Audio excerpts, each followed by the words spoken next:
గ్రాముల బంగారాన్ని విడిపించి ఆ రోజు ఆన్లైన్ రేటుకే మేము కొంటాం. Sharma gold company. Hi hello welcome to our channel. ఈ రోజు మనతో పాటు ఉన్నారు ప్రముఖ ఆస్ట్రాలజర్ సుభాష్ శర్మ గారు. నమస్కారం గురువు గారు. శ్రీమాత్రేమండి. ఈ నెల 20వ తేదీన జయ ఏకాదశి ఉంది. ఈ ఏకాదశిని ఎలా జరుపుకోవాలంటారు? మనకు ఏకాదశి అనేటటువంటిది శాస్త్రం నందు పరమ పవిత్రమైనటువంటి రోజుగాను, ఉపవాస దీక్షకు చాలా ప్రత్యేకమైనటువంటి రోజుగాను భావన చేసుకుంటూ ఉంటాం. ఈ జయ ఏకాదశి అంటే ఏంటి అంటే విజయాన్ని ప్రసాదించేటటువంటిది గాను, అలాగే మనకు ఎన్నో రకాలైనటువంటి అదృష్టాన్ని, ఆనందాన్ని ఇచ్చేటటువంటి రోజుగాను చాలామంది భావన చేసుకుంటూ ఉంటారు. ఈ రోజున స్పెసిఫిక్గా మనము ఆరాధించేటటువంటి దేవతలలో ఏకాదశి రోజున విష్ణుమూర్తిని ఆరాధన చేసుకోవాలి. విష్ణుమూర్తిని మనం పూజించాలి.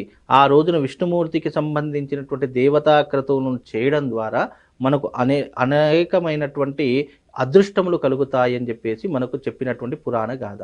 అన్ని ఏకాదశులలోకెల్లా ఈ పౌష్యమాసంలో వచ్చేటటువంటి ఏకాదశి, అలాగే మాఘమాసంలో వచ్చేటటువంటి ఏకాదశి, ఈ ఏకాదశికి చాలా ప్రాముఖ్యత ఉంది. ఈ ప్రాముఖ్యతను సంతరించుకొని ఆ రోజున ఉపవాస దీక్ష చేయాలి. ఎవరు ఉపవాస దీక్ష చేయాలి అనేటటువంటి కూడా కొన్ని నియమాల ద్వారా చెప్పడం జరిగింది.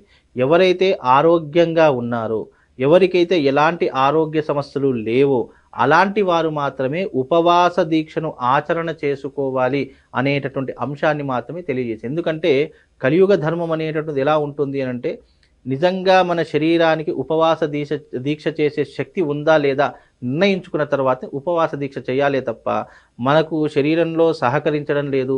ఎందుకంటే ఇప్పుడున్నటువంటి ఈ సిచ్యువేషన్లో బీపీలు, షుగర్లు, థైరాయిడ్లు ఇలా ఎన్నో రకాలైనటువంటి ప్రాబ్లమ్స్ మనిషి శరీరంలో ఉన్నాయి. కాబట్టి వాళ్ళు టైంకు ఆహారం తీసుకోకపోతే గనక మళ్ళీ ఆరోగ్య సమస్యలు తలెత్తుతాయి. కాబట్టి వీళ్ళందరూ కూడా ఆరోగ్యంగా ఉన్నటువంటి వారు మాత్రం ఉపవాస దీక్షను చెయ్యాలి అని చెప్పి సనాతన ధర్మం చెప్పింది. ఎందుకు అనంటే ఇది కలియుగ ధర్మము. కలియుగంలో మనం ఆరోగ్యంగా ఉండి బలిష్టంగా ఉంటేనే గనక మనము ఉపవాస దీక్షను ఆచరించాలి తప్ప మిగతా వాళ్లకు ఆ అర్హత లేదు. ఇంకోటి ఏంటి అంటే ఈ ఏకాదశి అనేటటువంటిది పరమ పవిత్రమైనటువంటి రోజు కాబట్టి ఉదయకాలం అంతా ఉపవాసం ఉండి మళ్ళీ రాత్రి పడుకునేటప్పుడు భోజనం చేసే పడుకోవాలి తప్ప ఉపవాసంతో పడుకోకూడదు అనేటటువంటి నియమం కూడా చెప్పడం జరిగింది. ఎందుకంటే ఉపవాస దీక్ష అనేటటువంటిది సూర్యుడు ఎంతవరకు అయితే ఉన్నాడో ఆ సమయం వరకే ఉపవాస దీక్ష చేయాలి. ఆ తర్వాత ఉపవాస దీక్ష విరమించుకొని మనము ఆ రోజున భోజనాది క్రతువులు కానీ లేదా అల్పాహారం కానీ పాలు పండ్లు లాంటివి తీసుకొని మాత్రమే పడుకోవాలి తప్ప ఖాళీ కడుపుతో అస్సలు పడుకోకూడదు అని సనాతన ధర్మం తెలియజేసింది. అలాగే ఈ ఏకాదశి అనేటటువంటిది మన సనాతన ధర్మంలో అత్యంత పవిత్రమైనటువంటి రోజు. ఆ రోజున ఏదైనా మనం రెమెడీ చేసుకోవాలి, ఆ రోజున ఏదైనా దేవుని ఆరాధన చేసుకోవాలంటే విష్ణుమూర్తిని ఆరాధన చేసుకోవచ్చు. అలాగే ఏకాదశి శివుడికి కూడా చాలా ప్రత్యేకమైనటువంటి రోజు. ఏకాదశి వచ్చింది కాబట్టి ఆ రోజున శివుడికి ఏకాదశ రుద్రాభిషేకం కానివ్వండి, లేదు అనంటే శివుడికి సంబంధించినటువంటి అష్టోత్తరం కానివ్వండి, లేదా ఓం నమ శివాయ అనేటటువంటి పంచాక్షరి మంత్రాన్ని చదువుకున్నా కానీ సంపూర్ణమైనటువంటి అనుగ్రహము మనకు కలుగుతుందండి.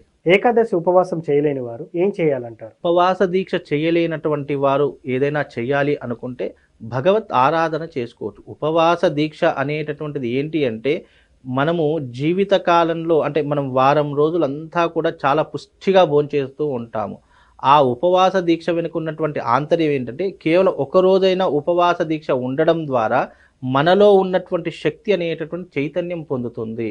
అలాగే మన శరీరంలో ఉన్నటువంటి కొన్ని రోగాలు ఉపవాస దీక్షతో క్లియర్ అయిపోతాయి. ఉపవాస దీక్ష చేయడం వల్ల రోగాలు అలాగే ఎన్నో రకాలైన రుగ్మతలు దూరం అయిపోతాయని కూడా సనాతన ధర్మం ఎప్పుడో తెలియజేసి. అందుకే మన తాతలు కానీ లేదంటే పూర్వీకులు కానీ ఏం చేసేవారు అంటే తప్పకుండా వారములో ఒక రోజైనా సరే ఉపవాస దీక్షను ఎందుకు చేసేవారు అంటే మనం వారం రోజులంతా తిన్నటువంటి ఆహారం మన శరీరంలో అనేక రకాలుగా మలినమైపోయి అది ఎక్కడో ఒక చోట మన శరీరాన్ని విచ్ఛిన్నం చేస్తూ ఉంటుంది, రోగాలను పుట్టేలాగా చేస్తుంది.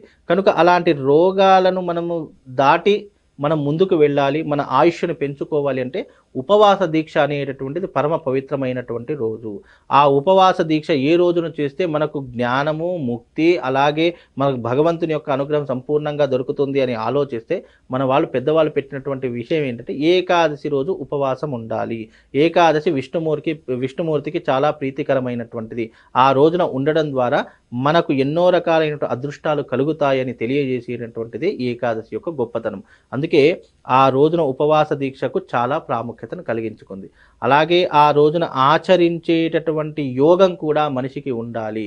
ఆ యోగం ఎలా ఉండాలి అని అంటే దైవానుగ్రహంతో ముడిపడి ఉండాలి. దేవుడంటే విశ్వాసం ఉండాలి. ఉపవాస దీక్ష వెనుక ఉన్నటువంటి అంతరార్థం అర్థం చేసుకొని భగవంతుని యొక్క నామస్మరణ చేసుకుంటే ఉపవాస దీక్ష ఉన్నంత ప్రయోజనం కలుగుతుంది. మన సనాతన ధర్మం దేని మీద ఆధారపడి ఉందంటే కేవలం నమ్మకము అనేటటువంటి దాని మీదే ఆధారపడి ఉంది. ఆ నమ్మకము అనేటటువంటి భగవంతుని మీద పరిపూర్ణంగా ఉన్నటువంటి వాళ్ళు మాత్రమే ఇలాంటి క్రతువులు ఆచరించడానికి, అలాగే ఇలాంటి దీక్షలు ఆచరించడానికి చాలా సులువైనటువంటి మార్గంగా. ఎందుకంటే ప్రతిరోజు దేవాలయానికి వెళ్ళలేము, ప్రతిరోజు భగవంతుని అర్చించలేము, ప్రతిరోజు దేవుడి దగ్గరికి వెళ్ళి మనం బాధను చెప్పుకోలేము. కనుక అలాంటి సమయాలలో మనం ఏం చెయ్యాలి అంటే గనక మనం ఉపవాస దీక్షను ఆచరణ చేసుకొని భగవత్ ఆరాధన చేసుకుంటూ ఉంటే గనక మనకు అన్ని రకాలైనటువంటి శుభాలు, మేలులు జరుగుతాయని చెప్పేసి సనాతన ధర్మం మనకు తెలియజేసిందండి. ఏకాదశి రోజు చదవాల్సిన మంత్రం ఏదైనా ఉందా? ఏకాదశి రోజున గనక ఏదైనా నామం స్మరించాలి అని అంటే గనక ఓం నమో నారాయణాయ, ఓం నమో భగవతే వాసుదేవాయ అనేటటువంటి మంత్రాన్ని చదువుకున్న మన జన్మ చరితార్థమవుతుంది. ఎన్నో రకాలుగా మనకు మేలు జరుగుతుంది. ఎన్నో రకాలైన ప్రయోజనాలు మానవాళికి కలిగే అవకాశం దీని ద్వారా కలుగుతుందండి. సో చూసారు కదా, ఇది వాటి కార్యక్రమం. మరో కార్యక్రమంలో మళ్ళీ కలుద్దాం. Thank you.